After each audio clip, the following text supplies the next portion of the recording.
But as for me, my feet came close to stumbling, my steps had almost slipped. For I was envious of the arrogant as I saw the prosperity of the wicked. Until I came into the sanctuary of God, then I perceived their end.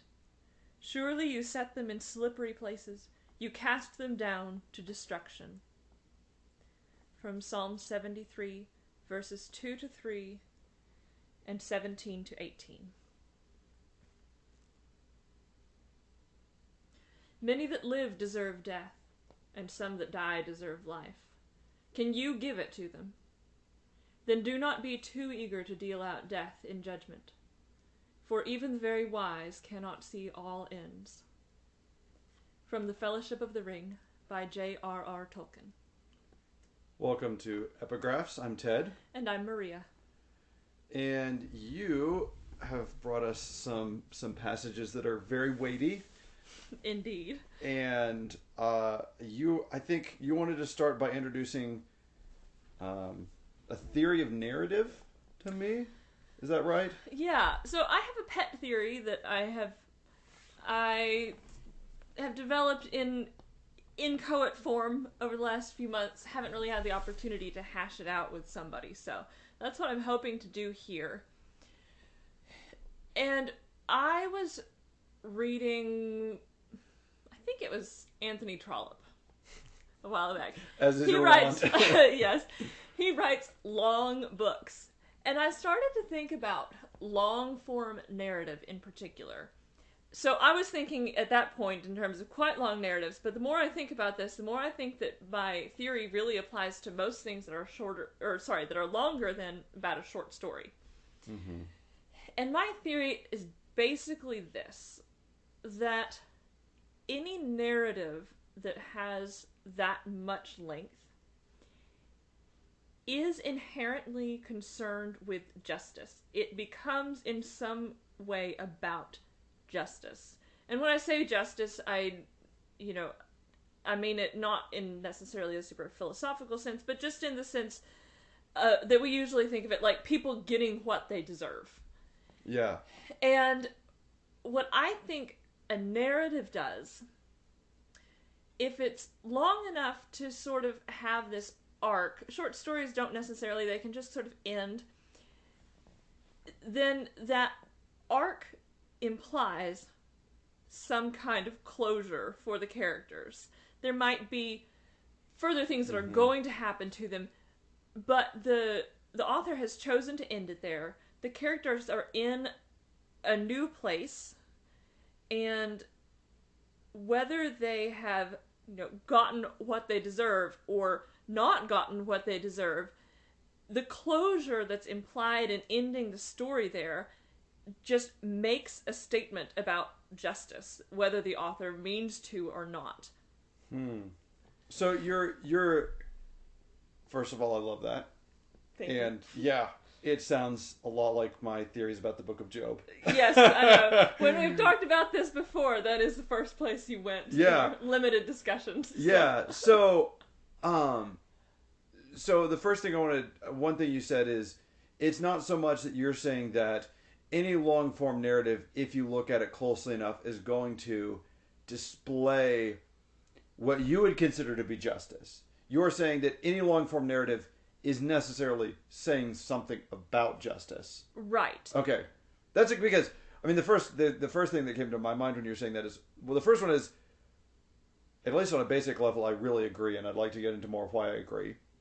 But then second, I think about things like, which I guess this is kind of cheating because it's a short story, but like, the parable of the... I should say, I think that authors can do the same thing with short stories. I just don't think that it is built into the form the way that I think it's built into long narrative. Okay, I'll take that. But like the prodigal son, the story of the prodigal son, that immediately strikes me as something that's, let's say, very upsetting to a certain view of justice.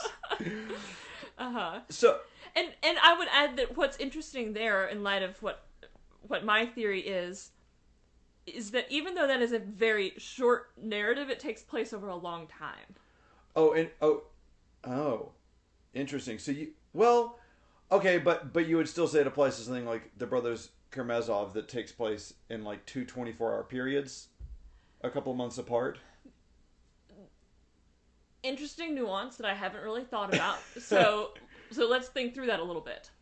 Does it apply to a narrative that takes a really long time to tell, but doesn't involve that much passage of time? Yeah. I don't think that it's inherent there Okay. in the same way. I'm not sure. I could Okay. definitely be convinced otherwise. Well, Although that would have somebody else defending my theory. so what's interesting is that like is it and I always But- just assume this had to do with the way that it was No, written, but I still think that if you're going to spend that much time talking about it, even if a very short amount of time passes, the author is still saying this is the important time, and where the Yes, characters are at yeah. the end of this is what Yeah. matters. well, yeah. Yeah, I mean that right. So that immediately makes me think of the whole like relevance realization problem of attention thing that Peterson, Peugeot, and Vervaeke are always talking about, which is, out of the my day to day, how many different ways how many things happened that I could have talked about? Well, the whole day I was sitting in my house, there was these glasses on the shelf, and they just sat there. Like what happened with it? Nothing. They just sat there. It's like that's not part of the story of your day. It's like right, and so when you're constructing a narrative either out of things that happened to you or it's a fictional narrative, I mean, with a fictional narrative, obviously it's in a sense of literally what are you constrained to say? You have a very obvious and basic infinity of or functional infinity of things you could talk about, and so when you're telling a fictional story, if you're writing The Lord of the Rings or The Brothers Karamazov or whatever it is, or Peter Rabbit, there's tens of millions of things that you could say, and instead you say those things. And so why did you pick those things? And so you're one way to say what you're saying is the things are picked in such a way to, would you say do we tell the stories to instruct ourselves about justice or to reveal justice? I think that they reveal something about justice. What the author wants to say about it. And here's a really important part of my theory that I completely left out. So you said something about fictional narratives. Yes. And I should qualify that my theory is about fictional narratives. It doesn't apply to history. For Okay. the very important reason that the person who's writing history is not actually the author of history. Yes. And this statement about justice depends on the person being the author of their narrative. And so they are okay. able to see the whole. They are the ones selecting what the whole is. And it's as soon as you get the whole involved with a W Yeah. that you make a statement about justice.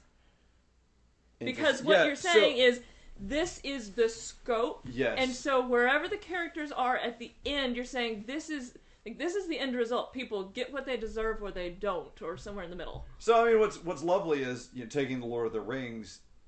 Sam and Frodo have that excellent discussion at the end of the Two Towers or in the beginning of their portion of the narrative of the Return of the King, where Sam has this realization that they're a continuation of the story of Beren and Luthien, and he says, "Mr. Frodo, don't any of the old stories ever end?" Mm-hmm.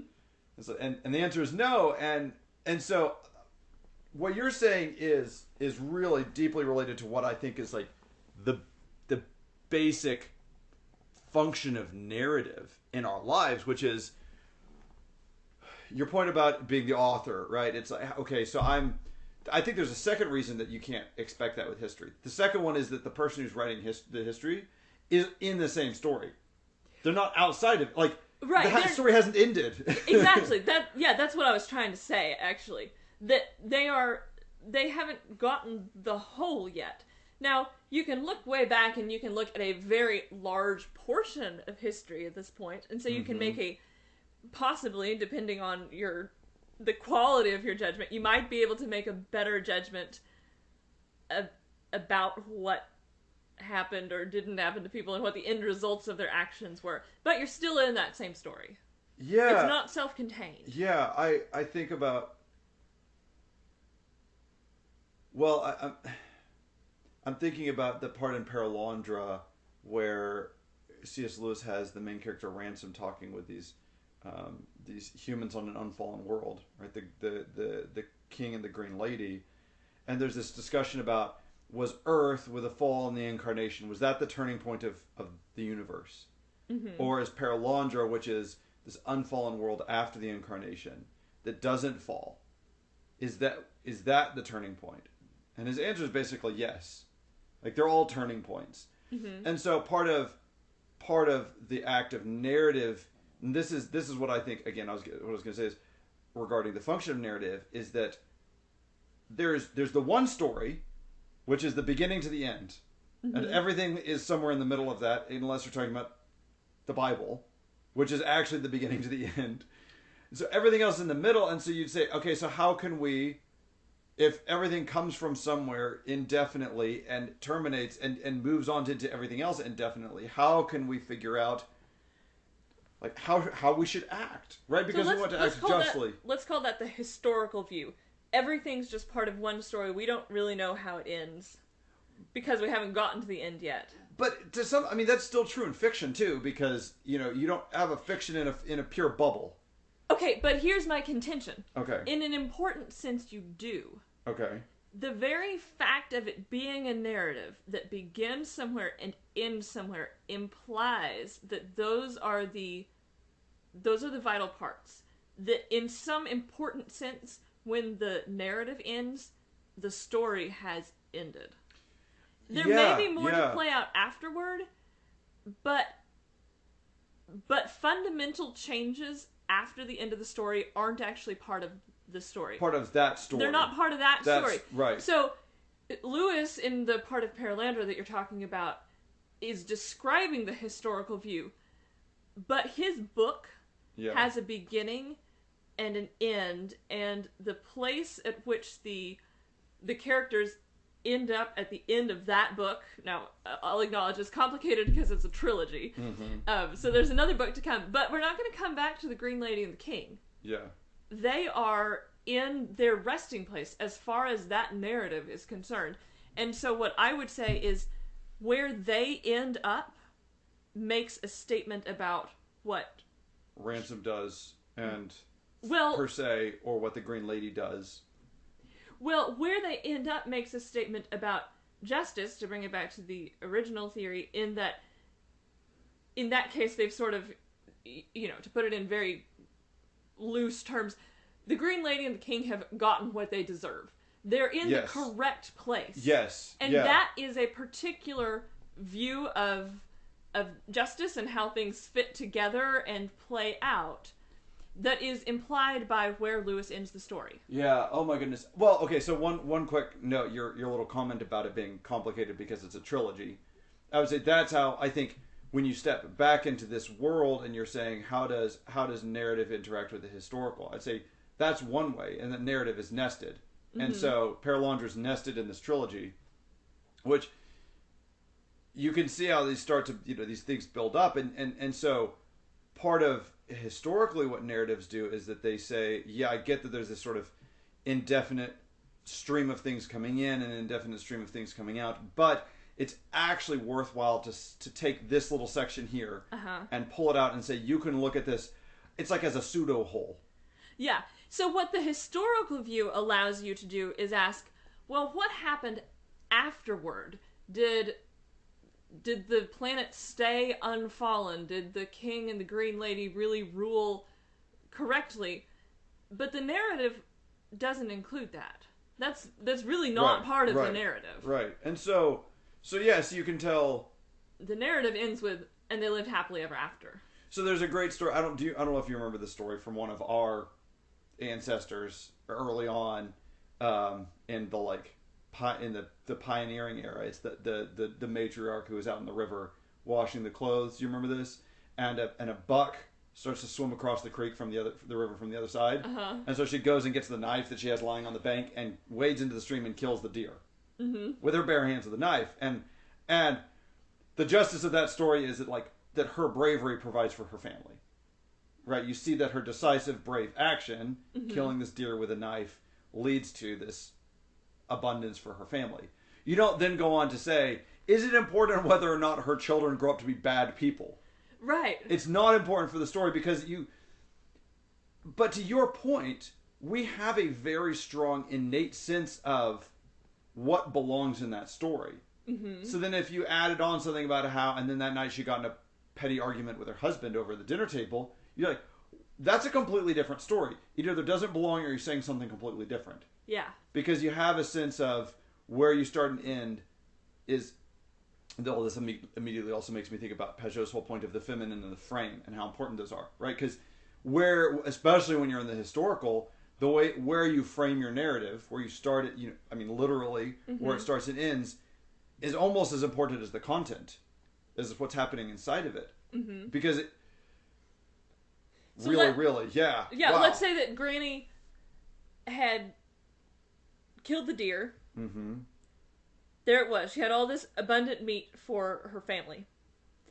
And then, now we're just in complete made-up land. Yeah. There was a flash flood. Yes. Before she'd gotten the deer all the way out of the creek, and the creek flooded, washed the deer away, she never saw it again. Yes, yeah. That's a very different view. It's a different story, and what changes is that she has now completely lost the result of her action. Yes. It gives you a very different statement about justice, and is she gonna get what her action should bring her? On that sort of, human level of, is it admirable? Is it courageous? Is she doing the right thing by her family? So that right there makes me think of part of the value of telling stories because again, the flash flood wouldn't have been the end of the story if that had happened, and it would go on and on and on and on, and like there may be all kinds of things, right? Because if you can see large enough, you might see. Again, this is right. The flash flood washes the deer away, and it ends up at someone's house where it saves these starving children. Yes. Granny's never going to know that. So the part of the problem is this. You can immediately see once you've framed it, you've now made yourself open to misinterpretation, which is a problem for our entire lives because our whole lives are framed. We are stuck in the historical. We're stuck in the historical, and we have a birth and a death. We're just thrown into the middle of the story. And so let's talk about Job now, because what Job does is it's a very common mistake that we make, which is we mistake the historical for the narrative, right? Yes. We judge what is going to happen by what has happened so far because we treat it as if we have a whole. So tell us your pet theory about Job. Yeah, which is that you've got if you look at it, it's a couple of chapters at the beginning, biblical chapters that are very short of here's Job, here's the things that happen in the heavenlies, and then Job is stricken and everything is taken from him, even though he did nothing wrong. And then at the end you have his restoration. And in the middle of most of the book is his friends showing up and trying to convince Job that they know what's going on. And Job just won't buy it. He won't buy that anyone understands what's going on, right? He's saying, like, I want to see where this all came from. I'm going to stay here until God comes. And there's all sorts of wisdom and also beautiful poetry and all sorts of things within that. But that very basic structure, to me, is the beginning of wisdom, right? So I think on one level that says maybe that's the main current of the commandment to not judge. Right, there's this sort of there's an aspect of not judging others because, for instance, it will be judged to us. But there's just like a very basic epistemological reason for not judging. Because you're not at the end of the story yet. Like yes. And so that's why there's a final judgment when everything is done. And Job says it's not. Like it's not yet. We're living in the middle of it, which is why the book of Job has a very, very clear parallel to the story of Scripture. Right? You have the garden. You have the fall, you have everything that goes in the middle, and then you have the resurrection and paradise, right? Everything is the same, but actually better at the end of it. And it's, okay, why does it have that exact same structure? And nothing else happens in the middle of it. Nothing. Well, God shows up. Well, yeah, at which the end. also happens in Scripture. Well, at the end. Yeah, a little before the end, because yes, it's interesting. Right, because then you have the Word of God. That's not the final that's not actually the very end of the story if we're just talking about it in terms of, well, what happens. Yes. God shows up and he speaks. Yes. And then Job is restored in the earthly manner. Yes. Which, I mean, yeah, right. So the whole thing is working out as an analog, as an analogy to what is going on cosmically. But that has to be the basis for our approach to the world around us. Now, what's interesting is there's the first tendency might be to say, okay, well then just throw out all the narrative because we can't understand what's going on. We're in the middle of things, and there's the problem of where do we set the frame. And I would say, first of all, no, because Job itself is a narrative, and so that justifies narrative as a way to understand the world around us. And in fact, it suggests that narrative is the most basic and fundamental approach to wisdom. It's not propositions, it's narrative. And there's some interest. John Vervaeke makes this point about Plato. Apparently, this like new wave of Plato and scholarship, which is we shouldn't be reading the Socratic dialogues as a list of information that Socrates and the thinkers around him believed. We should see it as a pattern of acting out wisdom. This, which I know, I mean, we have like the phrase Socratic dialogue, but like we also tend to get into like what was the specific thing Plato said about the forms, and the point is more how is he coming to arrive at being wise. And so that narrative there's one way in which narrative provides us with something to imitate, because it says, okay, you're in the middle, because we are in the middle of the story with Job. That's where we are.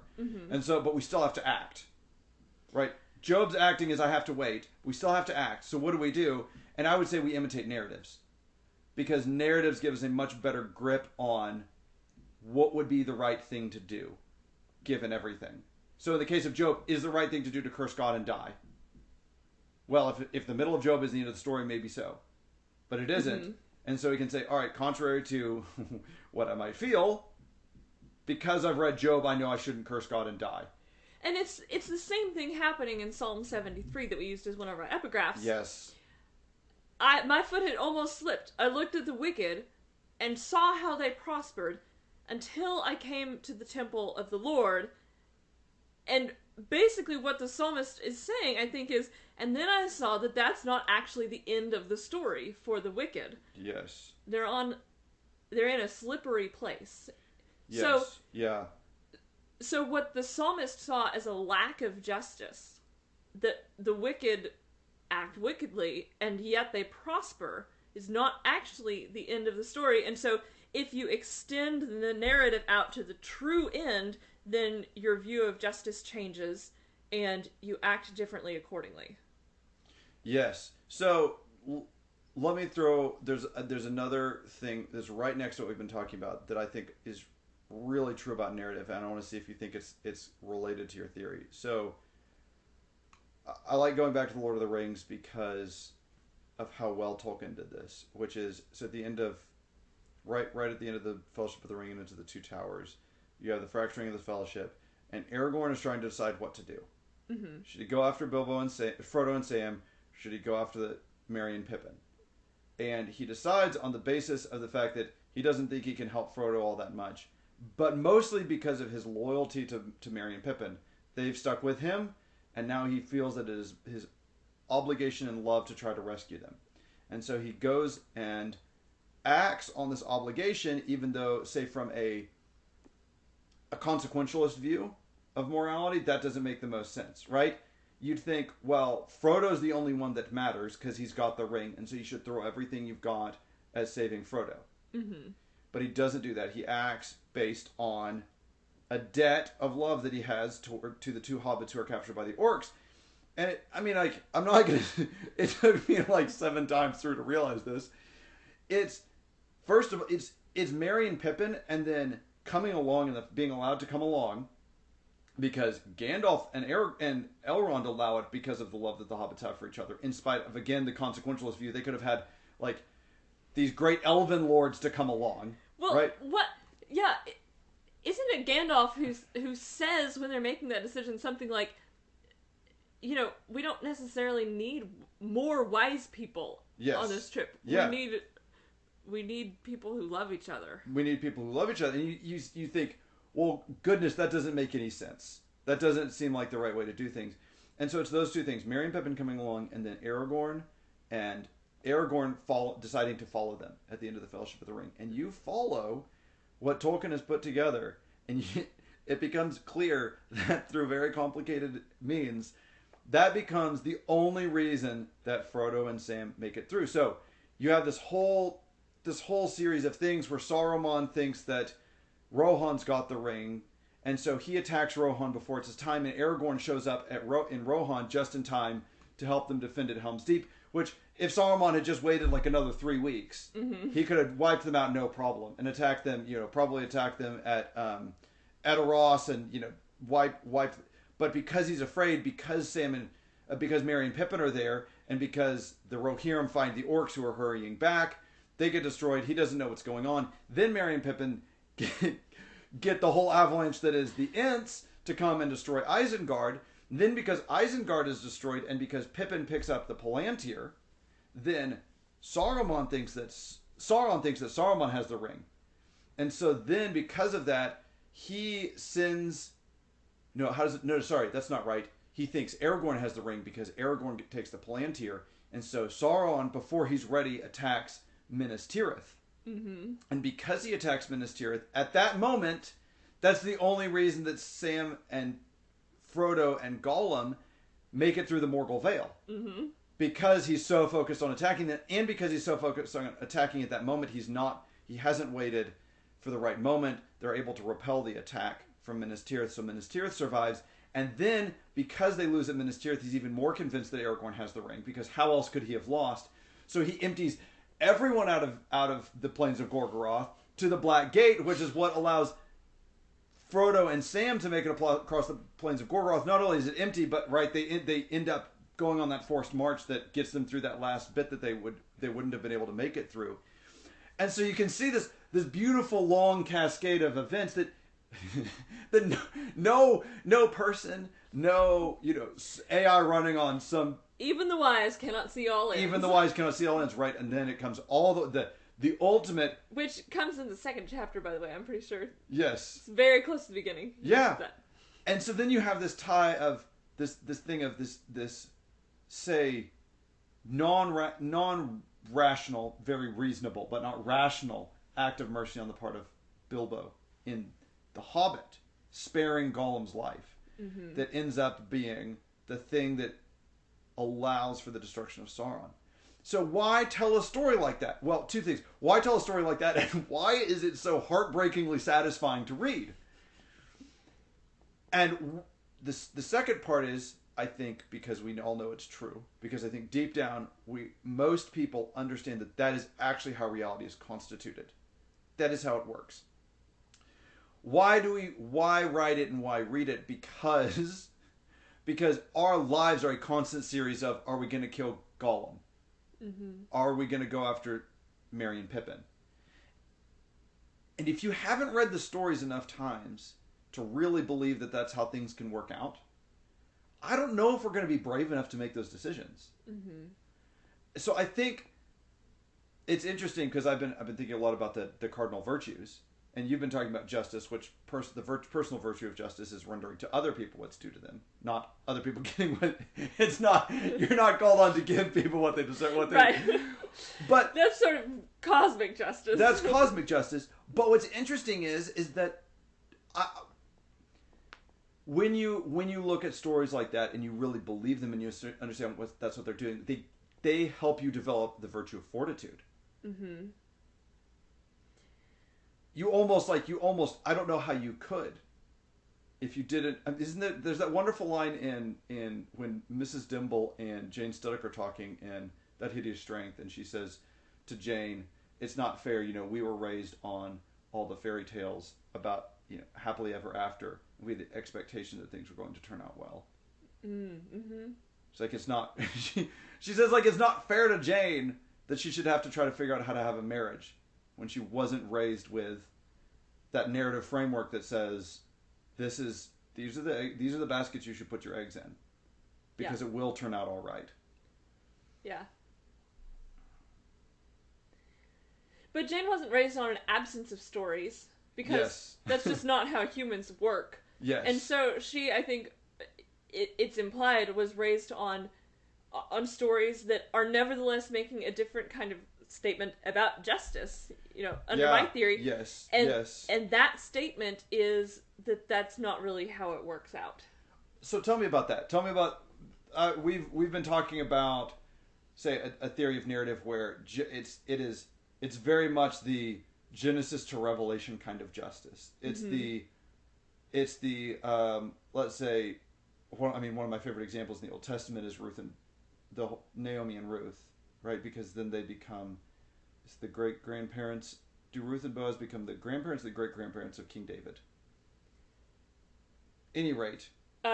Great grandparents, I think. I think it's Boaz, Salmon, Jesse, David. Thank you. And so you see this whole problem with the judges and Saul being elevated, and at the same time over here you have this, Ruth's act of loyal love to her mother-in-law, right? That becomes the shoot that the flower of God's redemption through the king comes about. So that's one view, and we've been talking about that view. What do you think? But not all stories say that. Not all stories say that. I don't usually like reading the stories that don't say that because they're generally not very, well, I don't think they're very true. And they're also generally pretty depressing. Okay, but let me see if I can think of an example, or if you think of one too. I mean, what those stories tend to do, they are not... Okay, here's what's strange. They're often not fundamentally different stories in terms of the events that happen. Yes. They just end in a different spot. Generally, they end too soon. Okay. So you can take almost any good story and chop it off. Yeah. Often, just a little ways before the end, and turn it into a story with a completely different statement about justice. And that's what Sam asks Frodo when they're talking about the stories. Mm-hmm. And the conclusion is basically, the stories we tell are the ones about the people who just keep going. Yeah. We don't tell the stories about the people who give up and go home.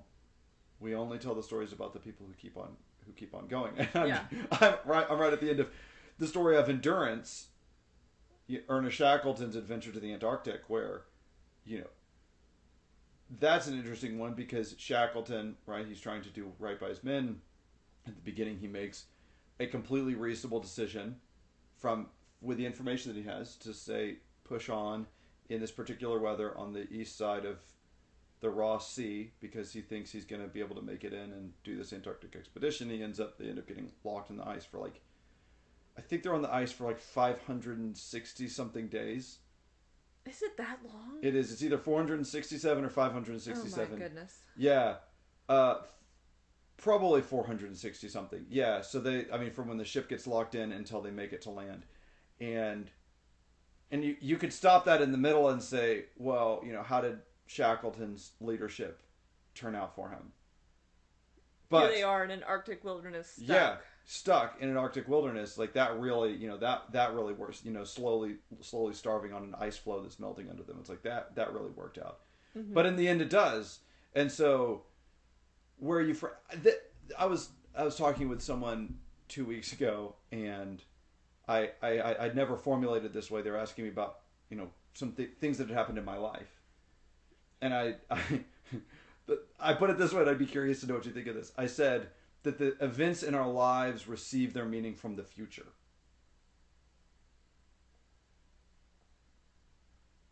I buy that. Good. I really like it.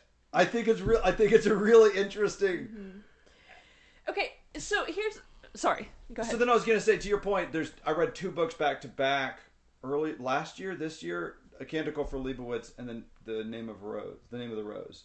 And they're both, on the surface, kind of similar, written within 20 years of each other about monks in very strange circumstances. One of them is a historical fiction about a Benedictine abbey in the 1200s where all these monks are getting brutally murdered. And it's written by a postmodernist. And then you have A Canticle for Leibowitz, which is a far future sci-fi, post-nuclear apocalypse sci-fi about a monastic order set up by a former electrical engineer, Saint Leibowitz, and that takes place over 1,200 years. And they're quirky, and they're about monks, and they're very like in the nitty gritty of like weird ecclesiastical drama. That's like what's interesting though is that the Name of the Rose absolutely destroyed itself in the last 15 pages of the book. On a narrative level, and it was done on such in such a heavy-handed way to demonstrate his postmodern.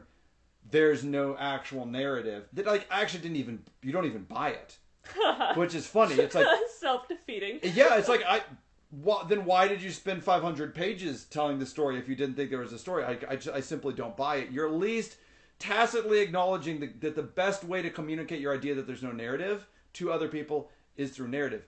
A Canticle for Leibowitz, on the other hand, feels like this. It's 3 different periods, each one 600 years apart, and it feels like this tangled mess of craziness that's just some sort of like 1970s weird retro sci-fi story.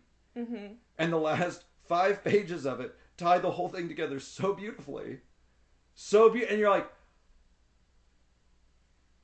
because you don't know what the story is going to be until the end. And so I totally agree with you that until you get to the very end, you don't know what it's going to be. Okay. I've got a good example. Excellent. I recently went back to Hemingway, who I hadn't read since I think high school. Okay. I haven't read any Hemingway except for maybe some short stories. Read The Sun Also Rises. Okay. And it's set among sort of expat culture, I think in the 20s or 30s in France and Spain. Post World War I then. Yeah. Okay. And the feeling that it gives you gave me, is that these people are so tired. It makes me feel tired to read it. And it's implied in the title almost, The Sun Also Rises. It's just the same thing over and over. And so it also happens in the narrative. I mean, there's some progression. There's particularly like a progression for one particular semi-major character, but the narrator and the woman that he loves, like, nothing changes for them over the course of the story. They basically end in the same place that they started. Interesting. And that in itself is making, I think, a statement about, how things really go. So that immediately brings up like 4 or 5 things that I want to talk about.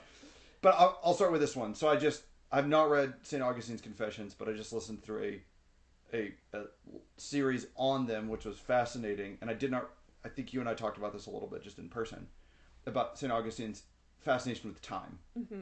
And how he connects all these different things with past, present, and future. So the triplex sin of pride, lust, and curiosity is looking backwards. You look backwards with pride. In the present moment, you're indulging in lust, and then you're looking forward towards your next sin with curiositas. And he also connects that the way that we exist in time with the theological virtues of faith, hope, and charity. And so we look backwards with faith about revelation. Right? So we have faith about revelation that's been given to us. We operate in the present with charity, and we look forward with hope. And so that corresponds to memoria in the past, attentio, attention in the present, and expectatio, looking towards the future. So that in that sense, the theological virtues are those which perfect our connection with the past, present, and future. And so the first thing that made me think of was that in some sense, bad storytelling is a failure of the virtue of hope. You cut off the future. Okay, now I want to add something now because I'm just thinking through this.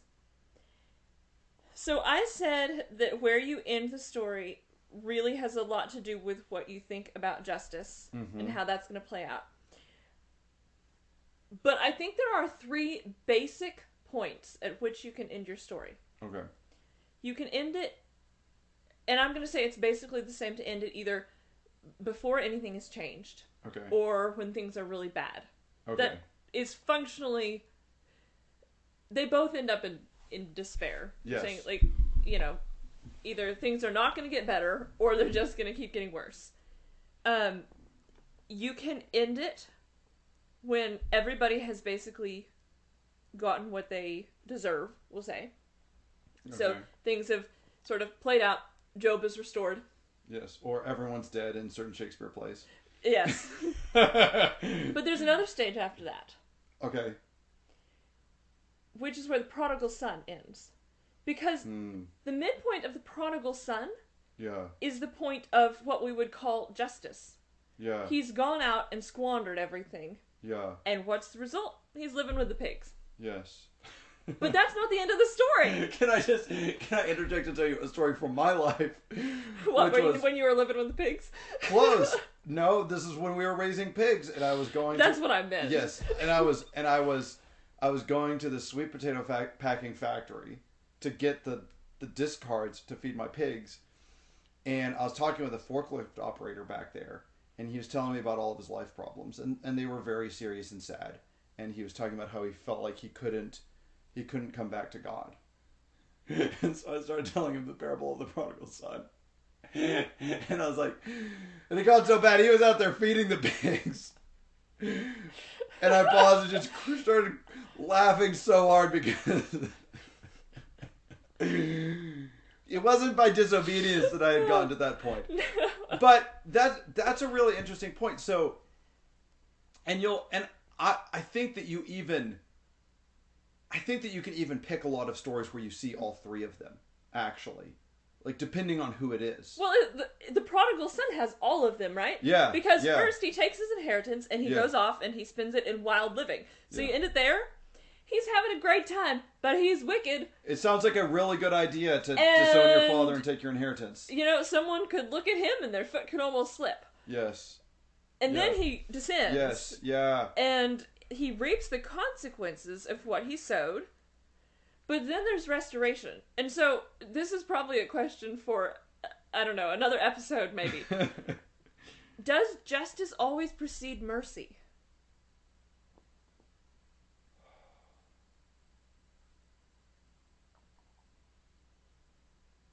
You know, yeah. We won't go there until man. we've thought about it. We'll think about it some more and come back to that. Oh, man. So, that's just connecting with another really fun thing that I remember when in my freshman year of college when I was out training for a road race, and I'd go out and I'd do my long runs, and I felt pretty good about myself because I'd never run that far before. Then on the bike trail, it's a long bike trail, so it's like 40 miles long. So I'd go out and run however many miles, and I'd be coming back, and I'd have some fresh-looking person just blast past me on the trail, and I think, you're only running that fast because you're probably out for your 2-mile run. Like if you only knew how long I had been running for. And I thought, wow, that's very wise, Ted, to think about that. And then, of course, it immediately occurred to me, for all I know, that guy's been out for twice as long as me and is actually a truly exceptional runner. And that's sort of his life, right? In terms of how do you take this and apply this? Because there's two things. One is how do you act, and the other one is how do you orient yourself towards other people. And on the second one, like I think that's kind of the idea. It's like you're on that winding bike path that people can get onto and off of every 300 feet. And so all you can see is this little quarter-mile stretch, and there's certain people who are running on it, and they're running at different speeds. How do you make judgments about who's the best runner? You can't. You can't. You actually can't. And so it's not like judgment is bad. Judgment is good. Judgment is good. Judgment makes us wise. Only right judgment makes us wise, though. Mm-hmm. And so you have this deep need for epistemological humility in all of this, because you just don't know. And like that's part of why I think that Job is the first of the wisdom books in the Bible. It's like, if you're going to be wise, you have to get this thing down first. Mm-hmm. And so then why would that then point you to narrative? Well, because for a couple of reasons, but one of them is that a lot of the narratives that we have, so we've been talking, you and I have been talking a lot about novels, but if you think about like the old stories, like fairy tales, and a lot of novels are really retelling of, honestly, of fairy tales, things like fairy tales. Especially things like Till We Have Faces. Yes, especially things like Till We Have Faces. You're like, what? And that's different. Why is it different? It's different because the fairy tale is the thing that gets told. Those are the stories that get told over and over and over and over and over. And so you say, okay, I'm that one person that one on that one part of the run. Well, what if you run for 40 miles? You've got a much better idea. And there's no, there's less on and off places. You start to get a better idea of what's going on. Is it perfect? Of course not. Mm-hmm. But you start to get a better idea. Okay, I'm trying to make judgments about how I should live my life, about how I should view people, about how I should view my own actions. I've only got one life. Like I can't do the science thing. You cannot do experimental science with people's lives in any meaningful sense. Like, amen. Take this drug. Does it help you not get sick? Yeah, maybe we can determine something about that. Should you not get married and live with someone? It's like, well, frankly, by the time you've already done that, you don't really get to. It's too late. Exactly. And so, what tradition is, in the sense of not in this in that like, here's tradition. Tradition in the sense of things that are passed down, particularly narrative traditions. I think the reason that those are so darn important is because that's the closest thing that we get to that. It's the thing that you've had, because then, I mean, okay, so take the example. Well, and even the importance of elders. Yes. And what do they do? I mean, how do they generally share their wisdom? It's through stories. Yes. We can take their word for it if they give us some axiom, but what are they generally going to do? They're generally going to tell you about a time that something happened to them, or that they saw something happen to someone else. They're drawing from their experience, and they are adding to your experience by virtue of their lived lives. Okay. And I just finished reading the Iliad. It goes back as far as that. Nestor is this wise old man. Yes. They're constantly talking about how he's basically too old to fight, but he's there at the siege of Troy. Yes. And everybody listens to him because he has that experience. Yes. How does he convey that experience? Generally with some story from his youth. Okay, so I had a conversation with our brother last weekend, and we were talking about predicting the future. Can you predict the future? Is it worthwhile to try to predict the future? And I brought up this seminar in college. It was one I can't even remember another seminar except the one about bears, which was hilarious. We can talk about that another time. But this one was a guy who studied cliff swallows in the northern Great Plains, Nebraska, South Dakota, somewhere in there. So previous to the interstate era, basically, cliff swallows in that region could nest on limestone cliffs. There weren't that many. They're not that big. They're colony dwellers, though. And so when people started coming in and building highway bridges, you've got these long stretches of perfect cliff swallow nesting territory, because you've got this vertical face that's protected from predators with an overhang. I mean, it's just, if you're going to design a place for them to build a colony. And so what happened is that in a very, very short period of time, the number of colonies and the average size of the colonies exploded. And there's this whole probabilistic thing about that relates to the parasite load in a colony scaling with the size of the colony, because you have a certain amount of flow in and out, and every swallow has some probability of bringing those parasites in, and they die out at some rate. And so the bigger this, and they can spread very easily between the nests. So the smaller the smaller the colony, the less birds are coming in, and so the less opportunities there are for these nest parasites to be introduced. And so when he went in with his graduate students and they started studying these, they would fumigate one side of the colony, and then they would look at the baby bird growth rate, because one side all the nest parasites had been killed, and the other side they hadn't. And what they found in their initial series, like 3 or 4 or 5 years of work, was that the sides that they fumigated had the babies were like twice as big. I mean, it was astonishing. There's a picture; they're the same age, and in one hand he's got a baby from the fumigated nest and one from the non-fumigated nest. It's like twice.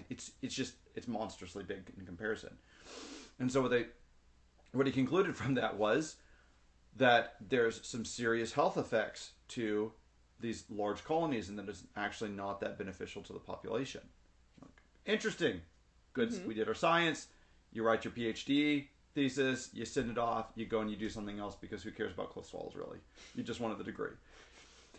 No, this guy, God bless him for it, ended up coming back many, many times. And so his research spanned something like 30 or 35 years. I need to go back and look this up. I haven't looked at, this is 7 years ago when I sat in on this. But it was around 30, 35 years that he did this.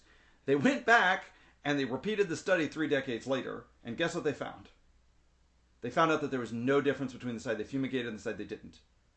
Because the population, and there were the same amount of parasites as before, but there was such a strong selective pressure on the population that they developed an extraordinary tolerance for these nest parasites. So they didn't get rid of them.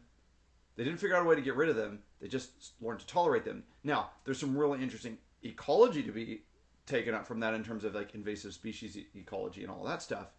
What I find way more important is that the story at the beginning, in the first 3 or 4 years, is not even the same story as you get when you look at it over 30 years.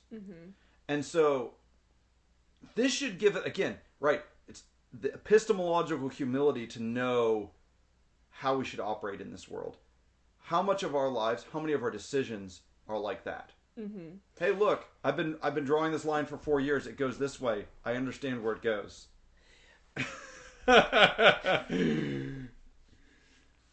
So that's interesting in terms of can we predict the future, but it's also interesting in terms of why do we want to know the past? Yes. Because the future is ultimately always truly unknown. Yes. Unless you're a prophet with a revelation from God. Yes. Which can happen. And even but then it's not very rare. Clear. And even then it's not very clear. Yeah.